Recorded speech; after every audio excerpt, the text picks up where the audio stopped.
നമസ്കാരം. പുത്തൂർ ന്യൂസ് മീഡിയയുടെ മറ്റൊരു വീഡിയോയിലേക്ക് നിങ്ങൾക്കേവർക്കും സ്വാഗതം. ഏറെ സങ്കടമുണർത്തുന്നൊരു കാഴ്ചയാണ് ഈ വാർത്തയിലൂടെ നിങ്ങളെ കാണിക്കുന്നത്. പവിത്രേശ്വരം പഞ്ചായത്തിലെ 15-ാം വാർഡ് ഭജനമഠത്തിലാണ് ഇത്തരമൊരു വീടുള്ളത്. ചെറുപൊയ്ക രഞ്ജിനി ഭവനത്തിൽ ശ്രീധരൻപിള്ള, രാധാമണിയമ്മ എന്ന വൃദ്ധ ദമ്പതികളാണ് ഏതു നിമിഷവും തകർന്നു വീഴാവുന്ന ചോർന്നൊലിക്കുന്ന വീടിനുള്ളിൽ ഭീതിയോടെ കഴിഞ്ഞുകൂടുന്നത്.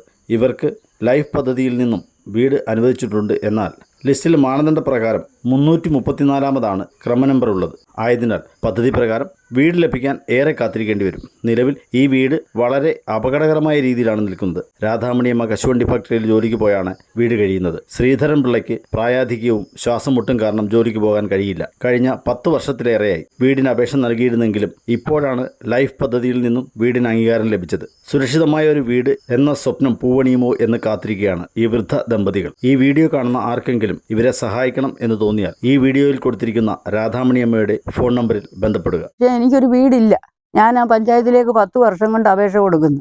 എല്ലാവരും പറയും എനിക്ക് ഒന്നാമതുണ്ടെന്ന്. പക്ഷേ ലാസ്റ്റ് വരുമ്പോൾ എനിക്കില്ല. അങ്ങനെ ഇപ്പോഴത്തെ പഞ്ചായത്ത് മെമ്പർ കയറിയപ്പോൾ ഒന്നാമതുണ്ടെന്നും പറഞ്ഞ് കയറി. എനിക്ക് ചെന്നപ്പം ഗ്രാമസഭയിൽ ചെന്നപ്പോൾ എനിക്ക് 32-ാമത് കിടക്കുക 15-ാം വാർഡിൽ. കാരണം തിരക്കിയപ്പോൾ പറഞ്ഞ് എനിക്ക് എൻ്റെ വയസ്സ് പഞ്ചായത്തിൽ ചെന്നിട്ടില്ലെന്ന് ലൈവിന് കൊടുത്തേ. അതിനെല്ലാ രേഖകളുമായിട്ട് പഞ്ചായത്തിൽ ചെല്ലാൻ പറഞ്ഞ് ഞാൻ അങ്ങനെ കൊണ്ടുവന്ന് കൊടുത്ത്. എന്നിട്ടും എനിക്ക് ഒന്നും കിട്ടിയിട്ടില്ല.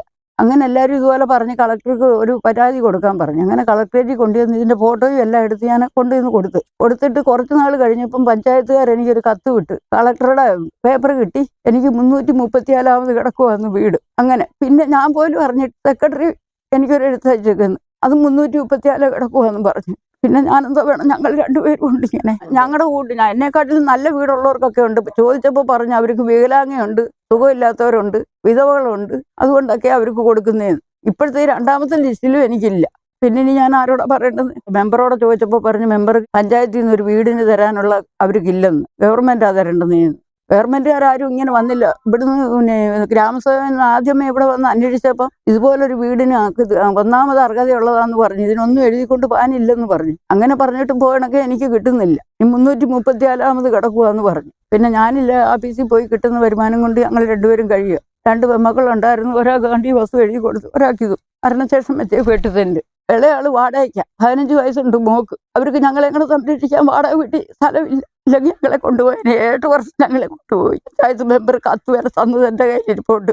വാടകയ്ക്ക് താമസിക്കുക എന്ന് പറഞ്ഞ് കളക്ടറേറ്റിൽ കൊടുക്കാൻ അങ്ങനെയൊക്കെ കൊടുത്തതാ. എന്നിട്ട് ഒന്നും കിട്ടിയിട്ടില്ല. അങ്ങേര് പറയുന്നത് അങ്ങേര് മരിക്കുന്നതിന് മുമ്പ് ഒരു കൊച്ചു വീട് ആരെങ്കിലും വെച്ച് തന്നിട്ട് അങ്ങേർക്ക് അതിനകത്ത് കിടന്ന് മരിക്കണമെന്ന്. പിന്നെ നിങ്ങൾ നല്ലവരായ ആരെങ്കിലും ഉണ്ടെങ്കിൽ വെച്ച് തന്ന ഉപകാരം. ആരെങ്കിലും സന്മനസ്സുള്ളവർ ഒരു കൊച്ചു വീട് വെച്ച് തരണം. ഇതല്ലാണ്ടോ ഇത് കാറ്റത്തിരുന്ന് കിട്ടും. ഇപ്പൊ ഞെരിഞ്ഞെരാന്ന് ശബ്ദം കേൾക്കുമായിരുന്നു. ഞങ്ങൾ രണ്ടുപേരും എഴുന്നേറ്റ് നിന്നതാ. അല്ല വലിയ കാറ്റിന്. ഞാൻ കമ്പനിയിൽ ഇരുന്നാലും ഇതുപോലെ കാറ്റടിക്കുമ്പോ എനിക്ക് വിഷമമാണ്. ഇങ്ങനെ ഒറ്റയ്ക്കേ ഉള്ളു ഇവിടെ. ഇവിടുന്ന് ചോരുന്നത് കൊണ്ട് ഇതെല്ലാം അങ്ങ് മാറ്റിയതാ. ഇവിടെ കണ്ട ഇടിഞ്ഞു വീഴാറായിരിക്കുമല്ലയോ, അതുകൊണ്ട് ആ മുറിയിലോട്ടാക്കിയതാ. ഇവിടെ എല്ലാം കണ്ട് ഇങ്ങനെ പൊളിഞ്ഞു കിടക്കുക. ഇതെല്ലാം കണ്ടിട്ടും അവരാർക്കും ഒരു അനക്കവും ഇല്ല. കട്ടയൊന്നും ബലമൊന്നും ഇല്ല. ഇതിപ്പോ 41 വർഷമായി ഇതിവിടെ വെച്ചിട്ട്. എൻ്റെ മൂത്ത മോടെ 1 വയസ്സിൽ ഞങ്ങൾ ഇവിടെ വന്ന് മേടിച്ച് താമസിക്കുക. ഇപ്പൊ മോക്ക് 42 വയസ്സാവുന്നു. ആ കാലിന് മാത്രമേ ഉള്ളൊരു പാറ. ഇതിനെല്ലാം ചെങ്കല്ല്, ഈ പിന്നെ കാട്ടുകല്ല് അന്നത്തെ കാലത്ത് അതാ ഫൗണ്ടേഷൻ. എങ്ങനെങ്കിലും ഒരു കൊച്ചൊരു വീട് ഞങ്ങൾ രണ്ടുപേരും മരിക്കുന്നതിന് മുമ്പ്. 10 വർഷമായി ഇങ്ങനെ കിടക്കുക. പിന്നെ എനിക്കിപ്പോ എങ്ങും പോയി ഒരു വയ്യ അവസ്ഥയാ. ഇന്നും ഇഷ്ടമാണ്. പിന്നെ ഇങ്ങനെ ഇരുന്ന് കഴിഞ്ഞ് കൂടി പോവാ. എങ്ങനെങ്കിലും 2-3 കൊച്ചു കൂര ഉപ്പ് ചെന്ന വലിയ ഉപകാരമായി. മരിക്കുന്നതിന് മുമ്പോട്ട് വീട് വെച്ച് കിടന്നു പോകുന്ന സാഹചര്യമുണ്ട്.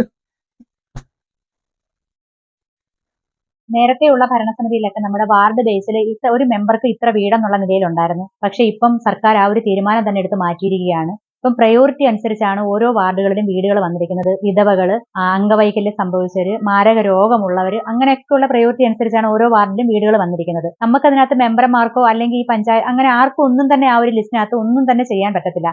വാർഡ് ബേസിൽ ഒരു വീടുണ്ടായിരുന്നുണ്ടെങ്കിൽ തീർച്ചയായിട്ടും ഞാൻ ആ രാധയമ്മയ്ക്ക് മാത്രമേ ഒരു വീട് കൊടുക്കുകയുള്ളായിരുന്നു. അത്രയ്ക്ക് ദയനീയ അവസ്ഥയാണ് ആ അമ്മയുടെ വീടിന്റെ അവസ്ഥ. ഞാൻ പല സംഘടനകളിലും പല ചാരിറ്റിയിലും ഒക്കെ ഞാൻ ഈ ഒരു കാര്യം ചർച്ച ചെയ്തിട്ടുണ്ട്. ആരെങ്കിലും സഹായിച്ച് അവർക്കൊരു വീട് നൽകണമെന്ന് ഞാൻ പറഞ്ഞിട്ടുണ്ട്.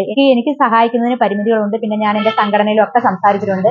ഈ വാർത്ത കണ്ടിട്ട് ആരെങ്കിലും അവർക്ക് നല്ല സുമനസ്സുകളായിട്ടുള്ള ആരെങ്കിലും അവരെ സഹായിക്കുകയാണെങ്കിൽ അവർക്ക് 100 കോടി നന്ദി അർപ്പിക്കുന്നു.